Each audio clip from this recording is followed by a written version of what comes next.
เป็นบ่เคยแสดงมาน่ะบ่เคยแสดงเราก็เลยบ่เคยแสดงจักเทื่อโอ้ยเราก็เลยก็มีแต่สวยน้องอยู่เป็น FC น้องอมพรเจ้าของคนนั่งนั่นนี่พี่น้องเอ้ยเสียงเพลงมุ่นหักสวนกาแฟบ่ได้สิคุ้นหน้าคุ้นตาได้น้องอมพรนี่น้องอมพรนั่งร้องเพลงจากน้องอมพรเนาะคนนิยมดีอยู่เลยไอ้แจ็ควิวเนี่ยอมพร60,000เนี่ยว่าผ่านล้านปัญหาเข้ามาแม่ก็สู้ไหวพระคุณของแม่ยิ่งใหญ่เป็นโลกทั้งวัยของโลกมาบัดนี้พี่น้องจะไหนจะว่ามาอยู่ปังย่าง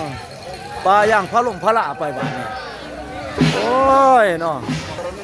กราบทักทายสบายดีเด้อพ่อแม่พี่น้องที่กระลมหักเด้อสุขคน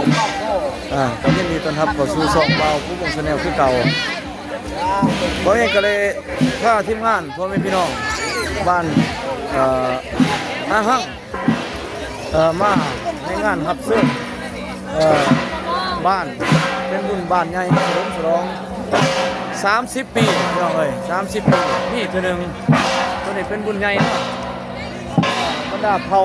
ของกระตู้มาเบิดบ้านอาหารคือเห็นพี่น้องเอ้ยโอ้ยเต็มอยู่อย่างพระราพี่โอ้ยเนาะเอาสิพาพี่พี่น้องไปเบิ่งกันว่าสิเป็นจังไหนมาจังไหนมาเบิดหมู่บ้านพี่โอ้คนมาให้พักผ่อนก่อนคนจังสิมาเสิร์ชเอาตามพี่ตามข้องเพิ่นมาอยู่อย่างสวนยางพาราพี่น้องเอ้ยยางพาราโอ้ยเราเองก็บ่มีโอกาสเลยมาโอ้ห่มเย็นดีอยู่นะพี่น้องเอ้ยพวกสนับสนุนยางพาราถือว่าเบิดฤดูการเก็บคู่ยางพาราพี่น้องคนคอมไว้สินี่ยางพารา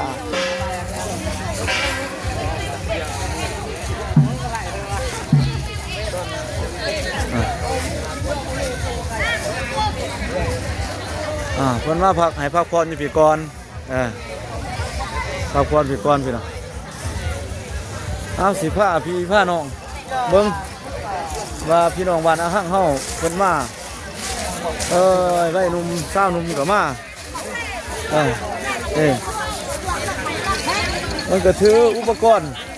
เอาสิมาถามว่าแม่อีหยังเนาะตัวนี้เนาะสบายดีละสบายดีเด้อสบายดีแม่หยังล่ะตัวนั้นนี่เอาเฮ็ดให้เบิ่งได้บ่ฮะแนวไหนคืออื่นนี่ยังไงโอ้ยนี่เครื่องแนวไหนนี่ล่ะตัวน่ะคืออื่นนี่ยังล่ะเป็นภาษาลาวว่าจะได้นี่จับก็ได้เด้อจับก็ได้บ่แนวไหนนี่เขาเฮ็ดโอ้นี่เป็นเครื่องปลาปลาเนี่ยอะไรกับบุหูเนาะมาเปเลยไปนุ่มสาวนุ่มคนกับเต็มหูแบบเลยไม่ยังล่ะพุ่นก็ห่มเย็นดี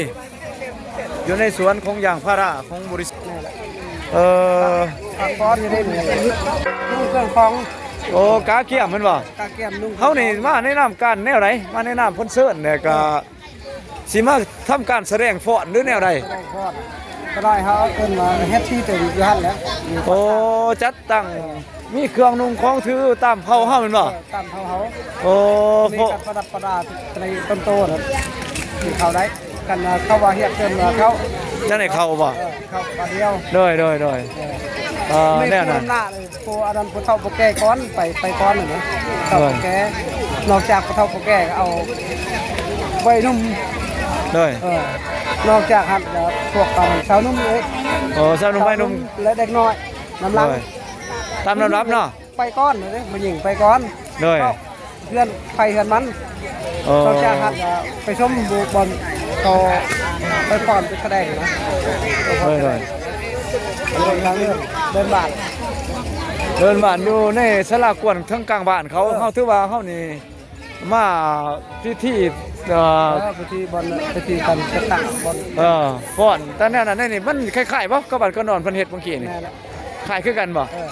โอ้มันมีขบวนการหนึงนี่มีเต้นมีหยังนี่ที่เฮาสิใส่ในการแสดงนี่ มี มีการฟ้อนหลาฟ้อนหยัง มีฟอนเงากับนี่ฟอนแสดงเลือกยิ่งเอานี่กับผู้ชายเป็นคู่นะเขาเรียก ใส่เสื้อชุดส้นเผาคะแนจงงามเด้อชุดส้นเผานี่เป็นของบ้านเฮาเองบ่ได้มาเอาน้ำบ้านเพิ่น ไม่ได้ปนกันกับบ้านเฮากับบ้านเพิ่นน่ะนะ โอ้เนาะโดย ขั้นมาผู้ชายเนี่ยบ้านเฮาเนี่ยผู้หญิงบ้านเพิ่น โดย ขั้นมาผู้ชายเนี่ยบ้านเพิ่นเนี่ยผู้หญิงบ้านเฮา โอ้สลับคู่กันเด้อเนาะ รับกูเลย คักไว้เนาะห้อยนี่ก็บ่เคยจักเทื่อได้เนาะพี่น้องเนาะมาเบิ่งการแสดงเพิ่นสิเป็นจังไดมื้อไรเป็นมื้อแสดงนี่มื้อนี้เด้อบ่นี่ นี่แหละ โอ้ยเนาะจะได้ถ่ายให้พี่น้องเบิ่ง คนมีอากาศสนุกดีนะมื้อนี้ ถือว่าเกียมแสดงด้วยเนาะ แสดงเลย แสดงเลย ข้าก็แสดงเลย ด้วยแล้วก็เพิ่นก็จังว่ากันใหม่เรื่องพักที่อยู่ได้ที่เช้าเพิ่นจัดสรรให้เฮาเบิดอ่ะโอ้ยคักม่วนแล้วก็สั่นเอาไปเบิ่งตัวจริงว่าในบ้านป้ายนี่เพิ่นมีจักครอบครัวมีจักครัวเฮือนสิความใหญ่ความน้อยเทียบใส่บ้านเฮานี่บ้านไหนใหญ่กว่ากัน บ้านเฮาใหญ่กว่า บ้านป้ายสิน้อยกว่าบ่ น้อยกว่าบ้านปลายน้อยกว่า เด้อ บ้านเฮาใหญ่กว่า ฮู้บ่ที่ไปที่มาของบ้านป้ายนี่ว่ามาจากไสเขายกย้ายมาจากใด มาจากอันนั้นบ้านเดิมเหมือนอยู่บ้านปลายคือกันนะแต่ โอ้ ตั้งตะกี้ตั้งแต่เดิมเหมือนบ้านปลายอยู่นี่เขาบ้าน10 ล้านเดินกลมปลาย เลยร่างเริ่มเลยอยู่น้ำกันอยู่มันก็เริ่มเก่าขึ้นบ่ได้แน่น่ะแต่ก็ถึงยุ่งยากมากเนาะเลยโอ้ยนี่พิเศษได้นี่โดนได้เป็น10 ปีจังได๋เฮ็ดจังซี่เนาะงานเพิ่นเนาะจังได๋ยุคที่บ้านเฮามาว่าซั่น มานั้นพวกบ้านพวกเพิ่นตามปีเลยตกลงมา ๆโอ้เลยที่ลูกเนาะ ปีก็6เขาลงมา โอ้ยุคใหญ่มา30 ปีเลยเนาะ เออ เลยจังได๋ฉลองแบบนี้ บ่ถึงกันปี28ปีนับแต่ปีก็8เขาลงมา เลย บ้านเฮาเนี่ยยกย้ายมาเลยมีช่องเก่า เอาบ้านนี้ก็สิขอบใจได้หลายเด้อขอบใจสิถ่ายภาพเอาบ่แม่นหยังเขาหัวบ่เขาคุ้ยเป่าเบิ่งให้เบิ่งนะเบิ่งน้องเบิ่งไผล่ะสิเป็นผู้เป่า บ่มีแห่ง แล้วมีผู้ใดได้รับเป่ารับถือตัวนี้มันมีแต่ว่าเป่าแค้นก็มีอีกต่างหาก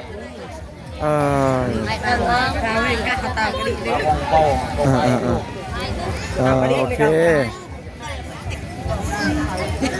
บ่เป็นไหนขันเป่าบ่ถือจังหวะเป่าบ่เป็นแน่นอน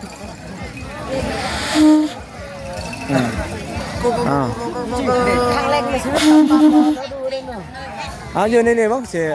สิถ่ายรูปเอาน่ะนี่เอาลองเป่าลองเป่าบ้างก็ดัง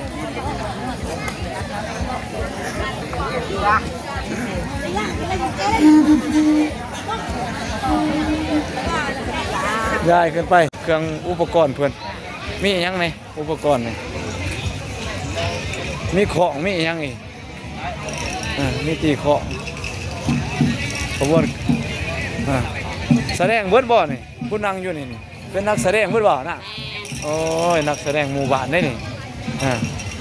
นี่น้องๆเพิ่นตาเคียมใส่เครื่องชุดส้นเผาบ่ได้ใส่นุ่งเครื่องส้นเผาเบิดบ่นี่นักพุทธนี่นักพุทธก็นุ่งคือกันบ่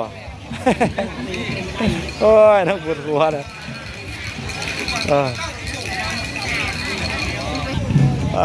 พี่น้องเอ้ยมาพร้อมแม่น้องบ้องก็มาคือกันแต่ว่าสำหรับน้องบ้องแต่งตัวแล้วเด้อพี่น้องมันนี่กาเกียมเลยอำพรเป็นนี่เป็นสร้างเสริมสวยแต่อำพรนี่ โอ้ยคนเปียกผมเปียกยังก็เป็นอำพรนี่น้องอำพรเป็นผู้เปียกผมให้กับน้องๆเพิ่นสิกาเกียมอำพรก็ถึกแสดงให้กันบ่น่ะนางอำพรก็สิได้เป็นใส่ชุดส้นเผาได้ก็สิแสดงฟ้อนตามพิธี ล่ำของส่วนเผาเพิ่นหั่นแหละพี่น้องเอ้ยแต่ว่าถ้าติดตามเบิ่งนํกันว่าน้องอภรสิใส่ชุดส่วนเผาแล้วก็ฟ้อนตามพิธีหั่นสิเป็นแนวใดเว้าก็สิทายมื้อนี้ว่าเขาแสดงอภรจักหน่อยนี่บ่เวลา2 โมงเนาะประมาณ2 โมงสิได้เห็นน้องอภรใส่ชุดส่วนเผาแล้วก็ฟ้อนเราเองก็สิอัปเดตแล้วก็ทายให้พี่ให้น้องอยู่เป็น FC น้องอภรเจ้าของคนนั่งนั่นนี่พี่น้องเอ้ยเสียงเพลงมุ่นหักสวนกาแฟบ่ได้สิคุ้นหน้าคุ้นตาได้น้องอภรนี่น้องอภรนั่งเนาะเพลงจากน้องอภรเนาะคนนิยมนี่อยู่เด้แต่แจ็ควิวเนี่ยอภร60,000เนี่ยว่าพวกเพลงหายน้องไปก่อนยังบ่ได้ได้60,000นี่แต่เพลงก็บ่เจ็บมันได้เดือนป้ายแต่70,000บ่นี่ลั่งเลยพี่น้องเอ้ยถือว่ามวนน้องอภรร้องเพลงมวนมีแต่เพิ่นยังกาเกี่ยมก่อนเพื่อสิเฮ็ดทำการแสดง มันสิมีมีรุ่นอาวุโสรุ่นผู้ใหญ่ผู้เฒ่าแล้วก็มีรุ่นสาวหนุ่มวัยหนุ่มแล้วก็รุ่นเล็กน้อยอีกเป็นรุ่นผสมผสานกันระหว่างบ้านเจ้าภาพบ้านปลายเมืองท่าแตงกับบ้านอาหังเมืองท่าแตงแข้งเสกองคือกันพี่น้องเอ้ยแข้งเสกองรอติดตามไปนำกันสิเป็นจังได๋นี่ก็แตงคือกันแตงตัวและตาเกี่ยมสิวงพิธีกาเกี่ยมเพิ่นเฮ็ดหยังแหน่น้องก็เลยกับกาเกี่ยมคักแน่คือกันน้องก็เลยก็ได้แตงตัวส้นเผาอีก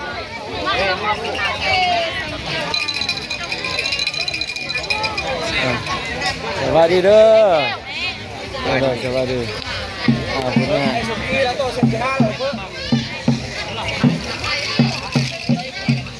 ก็เลยแต่งตัวสวยงามเลยก็เลยนี่ก็เลยกำลังแต่งหน้าแต่งตาก็เก้าผมเปียผมให้น้องเพื่อสิกาเกี่ยมพิธีเขาไปดีเด้อน้องก็เลยเด้อโอ้แต่งตัวโจ๊กงามน้องก็เลยมานี่แสดงคือกันบ่โจ๊กนี่นักแสดงบ่น้องก็เลยบ่ได้แสดงมานี่ฮะบ่เป็นบ่เคยแสดงมาน่ะบ่เคยแสดงน้องก็เลยบ่เคยแสดงจักเทื่อโอ้ยน้องก็เลยก็มีแต่สวยเพื่อนแต่งเก่าผมกาเกี่ยมกันคึกคืนพิเศษวันนี้ก็คึกคืนมากันเป็นตะมวนได้พี่น้องเอ้ยบ่าวเองก็บ่เคยห่วงพิธีน้ำเพิ่นจักเทื่อแต่ยังรู้สึกว่ามันตื่นเต้นแล้วก็เป็นสิ่งแปลกใหม่สำหรับบ่าววงแล้วก็มวนคึกคืนสมควรในหมู่บ้านนั่นแหละ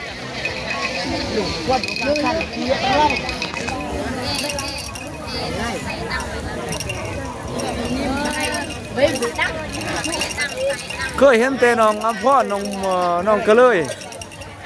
มาในอีกแบบนึงมามื้อนี้ก็เคยแต่ไปถ่ายคลิปน้องก็เลยหันเพิ่นอันนั้นไปเฮ็ดเวียกเฮ็ดงานมื้อนี้ถือว่ามาแนะนำร่วมงานแสดงเนาะของหมู่บ้านของน้องนี่เป็นตัวแทนของการแสดงก็ถือว่า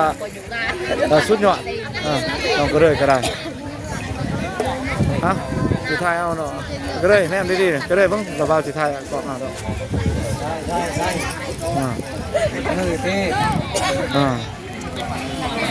มันก็สวัสดีเด้ออันบ่าวจอนนี่เพิ่นก็เป็นมือกล้องคือกันบ่าวจอนนี่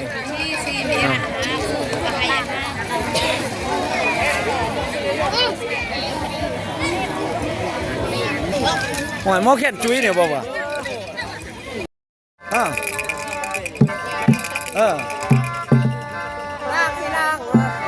มีผู้ห้องผู้รำโอ้ยเป็นตะมวนครับพี่น้องเอ้ยคนไหนห้องเพลงส้นเผาให้ฟังหน่อยฮะ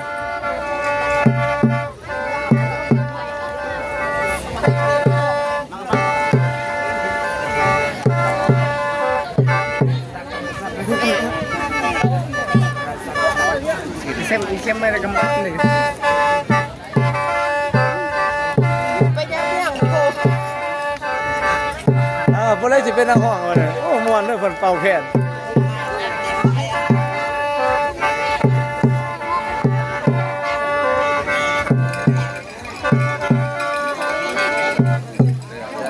ตัวอย่างให้เบิ่ง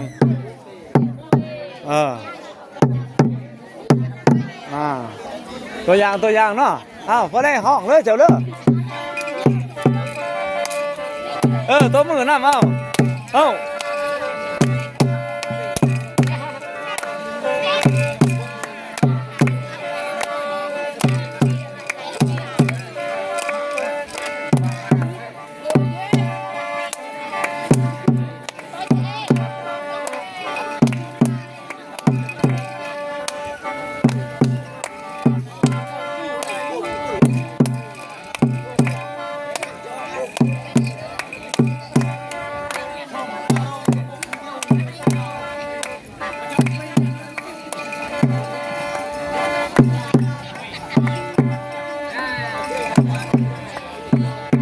พ่อนเอ้ยตัวนี้แม่นขบวนแนวไหนครับพ่อน นี่เป็นคนบักพวกผู้ชายเขาก่อนกับผู้หญิงบ้านบัดไป โอ้หอบที่1นี่แม่นเฮาผู้ชายไปฟ้อนกับบ้านป้ายเนาะหอบ2นี่มีอำพรนำบ่ นี่ แล้วก็มีผู้หญิงบ้านเฮาไปฟ้อนกับบ้านเพิ่นแน่นั่นบ่แน่ล่ะ โดยในด้านเนี่ย โอ้เฮ็ดเป็น2หอมเนาะก็หลายสมควรพุ่นรวมทั้งหมดนี่เท่าไหร่จักร้อยคนบ่ 300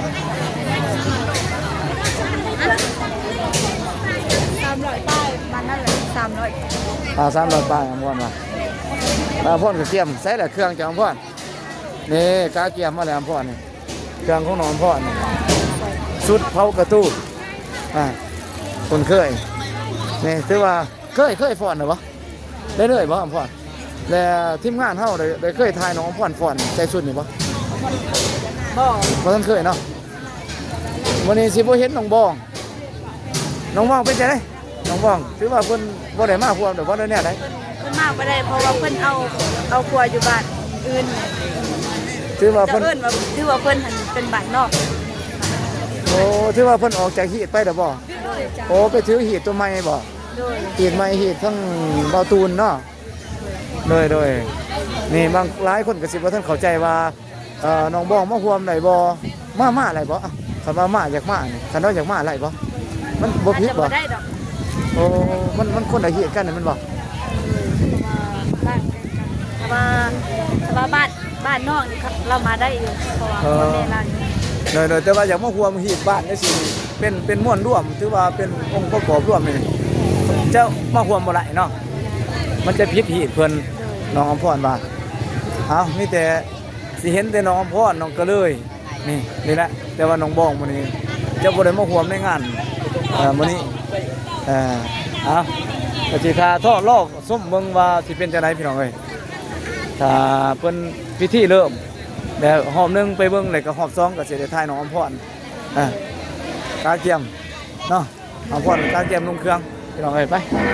น้องอำพรลงเครื่อง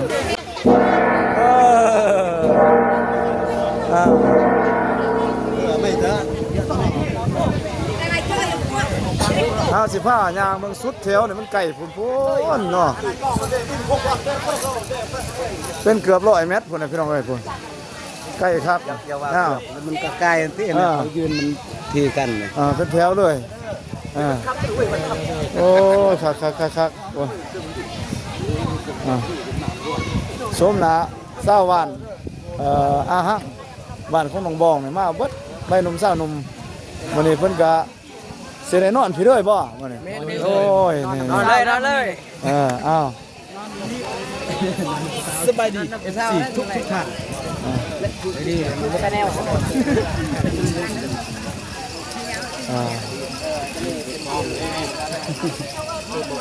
แต่ว่าใส่เครื่องค่อนข้างเป็นได้เดียวกันเบิดเป็นดับเบิลเดียวคักแน่ของเพิ่นขบวนตัวนี้คือว่ามีไม้จังซี่อีกตัวนี้โอ้ตัวนี้มีสีมีสันคักแน่คนเฮ็ดว้าจกงามอยู่คมย่างพระละนี่เงายืดไปเลย มันก็ช่วงเต่า โอ้นเจ้าคุณ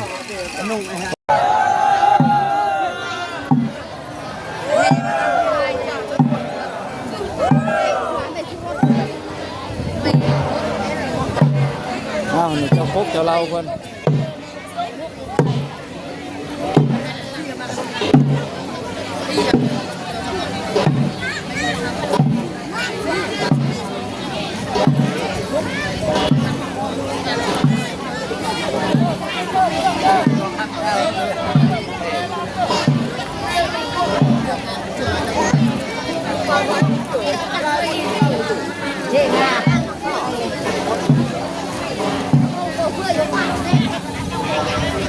เห็นเป่าแค่นท่านนี่เอาต้นหอดบ่ไอ้ดีไอ้บุญมาเนี่ยพี่น้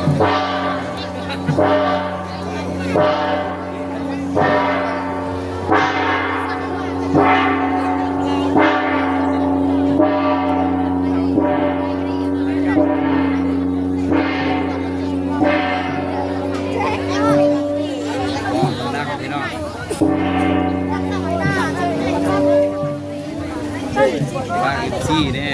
ดาวซองเสน่ห์FC ทาง FC ไปติดตามซองของเบาโก้เสน่ห์โดยเฮ็ดเกี่ยวกันทั้งหลังที่ชีวิตชาวบ้านสมมุติได้ผ่านหรือบ่สมมุติยังครับ1,000 สมมุติยังอีก 3,000เอาสู่เด้อFC เขาไปติดตามเพิ่นเป็นคนเป็นยูทูบเบอร์มือใหม่แล้วก็อยู่บ้านของน้องเดิมเป็นพี่น้องกันบ้านน้องอำพรน้องอำพรเนาะบ้านเดียวกันแหละหมู่บ้านกันเดียวกันแต่ว่าเป็นนายน้องกับน้องอำพรเนาะโดยเป็นน้องของอำพรบ่เป็นน้าบ่าวของน้องอำพรเป็นน้าบ่าวของน้องอำพรนี่พี่น้องนี่เราติดตามเด้อบ่ปู่เด้อ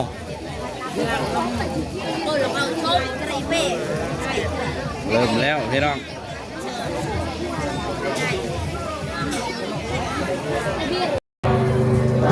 มีพิธีต้อนรับทั้งคือพิธีต้อนรับโอ้คนต้อนรับคักแม่เด้อครับ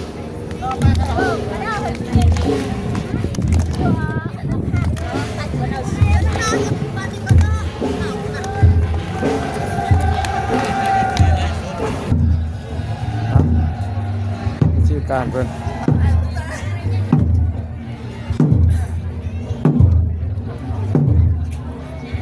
คนนี้กวนใหม่เลยคนเดินพิธีอะไรนี่ฟ้อนบ่บ่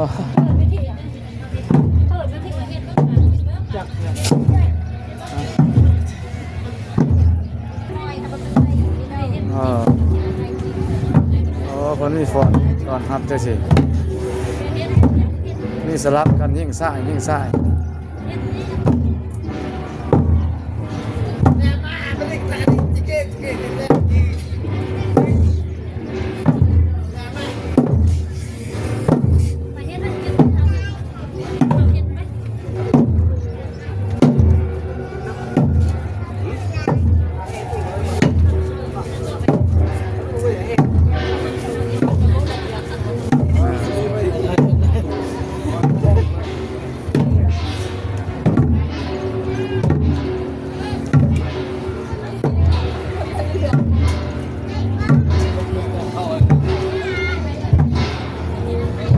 ก้าวเป็นยังคะแนนเนาะ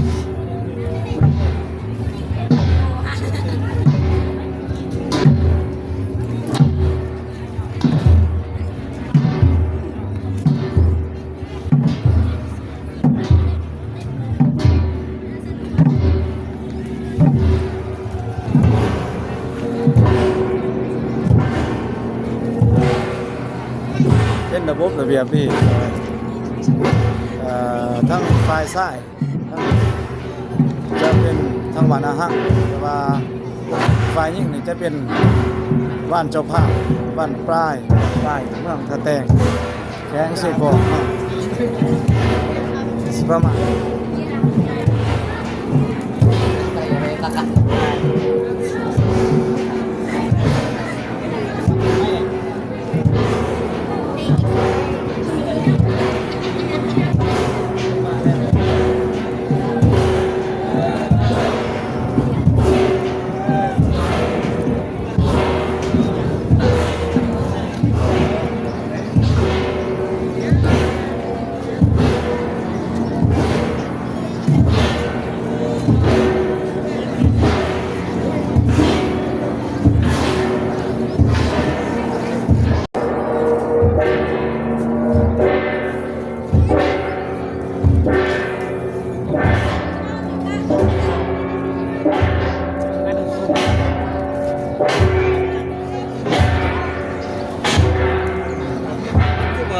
งหวะ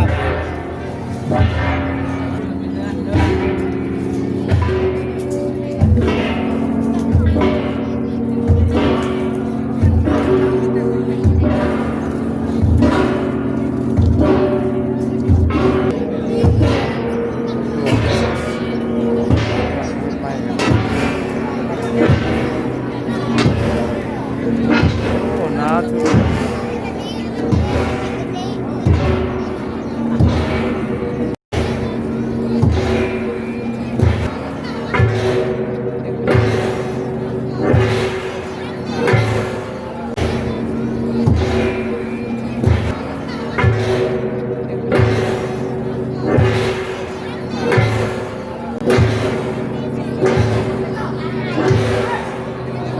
ค่อนข้างเป็นระบบเลยครับนี่ตอนนี้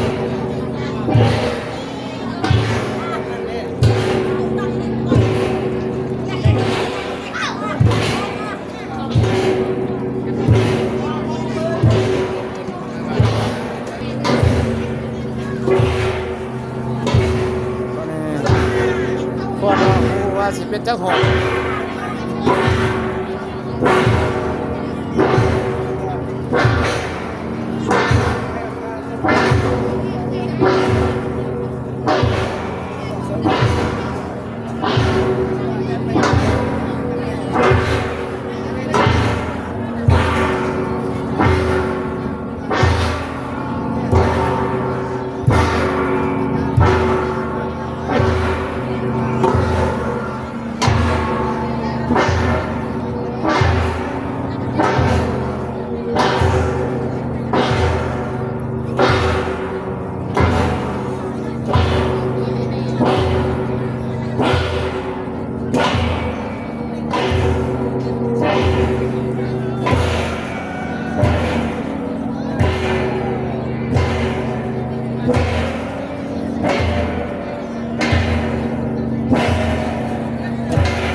เป็นหนึ่งสถานที่ของลาวใต้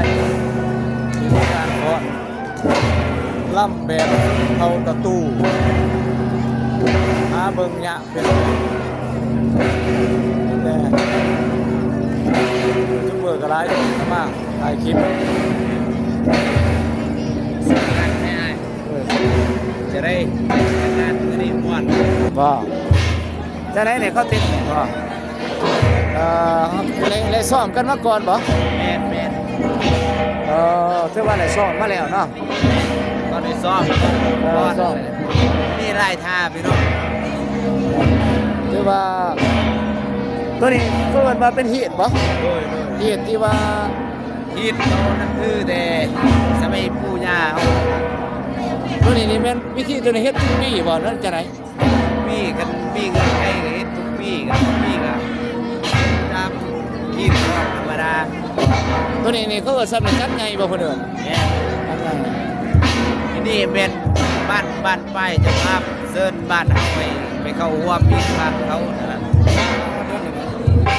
มันก็ด้นหรอ ด้วยร่นเตียวเลยขนาดนมัสการเด้อขน่อยนี่ โอ้ย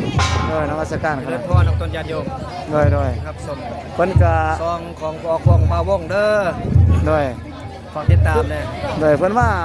องค์เดียวบ่ขน่อย มาองเดียวมาเก็บภาพด้วยกัน ด้วยอยู่วัดไหนขน่อย วัดจุฬาเขานี่แหละบ้านเดียวนี่แหละบ้านเดียวนี่ อยู่ใกล้ๆนี่เนาะด้วยเพิ่นก็เฮ็ดช่อง บ้าน YouTube ใหญ่แต่ว่านี่เป็นคุ้มบ้านปลาย ด้วย บ้านปลายขึ้นกับบ้านจุฬาเขาอยู่วัดจุฬาพุ่นสี่ซองเลยซองพระอาจารย์นี่ก่อนแอดแล้วก็พระอาจารย์นี่ก่อน ด้วย ฝากติดตามเลยเด้อซองใหม่ๆยังไรสดบ่ทันได้ โอ้ด้วยยังสิ2ใหม่เนาะขน่อยเนาะด้วยมันก็ถือว่าเพิ่นก็มาร่วมงานแล้วก็มาเฮ็ดบุญนำเนาะขน่อยเนาะ แมนมาเฮ็ดบุญนำร่วมงาน โด นำ ยมาเอาบุญน้ำกันก็ นี่รอบ มาก็ไปกันนะ เปลี่ยนจังหวะบ่มาปีนี้เฮ็ดใหญ่เด้ ได้ แต่ละปีเฮ็ดน้อย ปีนี้เพิ่นเฮ็ดใหญ่ก็เลยได้มา ได้ ก็ เพิ่ ได้ น ประสานงานทางพ่อบ้านแสงเพชร ได้เพิ่นก็นิมนต์ต่างหากบ่คั่นน่ะ เพิ่นกับบอกออกมาแล้วเด้อพระอาจารย์ให้มาเก็บปอกเก็บผักบ่เป็นหยังดอกเพิ่นว่า ได้ มื้ออื่นบ้านสะทือเด้อมื้ออื่นไปพ่อกันในบ้านสะทือ โอ้บ้านสะทือเนาะฮิตแบบเดียวกันได้บ่คั่น กับ น่ะ เดียวบุญบานคือกัน ได้ เพราะว่าในบ้านเพิ่นเชิญไปเฮ็ดได้ไปจะได้ไปประมาณอยู่10 โมงไปสั่นเพลเพิ่นสิเกียมพัฒนาอาหารอยู่ ได้อ้าวขอบใจเด้อขนาดเด้อได้ เป็นหน้าแล้วก็พระอาจารย์นิกรภาษาไทย เฮ็ดด้นแต่ว่าขนาดซอง หาก็เฮ็ดบ่ได้ดอนดอก ได้จักเดือนน่ะ บ่ทันฮอดเดือน โอ้ก็ผู้ที่ตามหลายแล้วบ่ คิดไปผู้ติดตามก็50ปลาย โดยความเริ่มเฮ็ดใหม่เนาะขนาดเนาะประมาณ10ปลายนี่แหละ โดยเพิ่นก็เฮ็ดเกี่ยวกับบุญกับหยังผมเสียงเพลงใหม่สวัสดีอีกเทื่อนึงก็เลยด้วยมาเตรียมฟ้อนบ่ล่ะก็ได้คือว่าอันนั้นมีโดยยังมี2หอบบ่คือว่านี่แม่นอีหยังบ้านเฮาผู้ชายแล้วก็ผู้หญิงเนาะเอาน้องก็เลยบางเทื่อก็สิได้ฟ้อนนี่ก็ใส่ได้เครื่องเตรียมมาอยู่บ่ล่ะ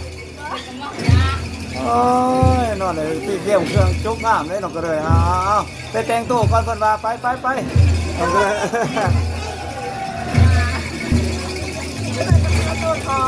โอ้ยขนาดเลยบัดโอ้แปลกเว้ย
มีจักแนวฟอนนะน้องฟอน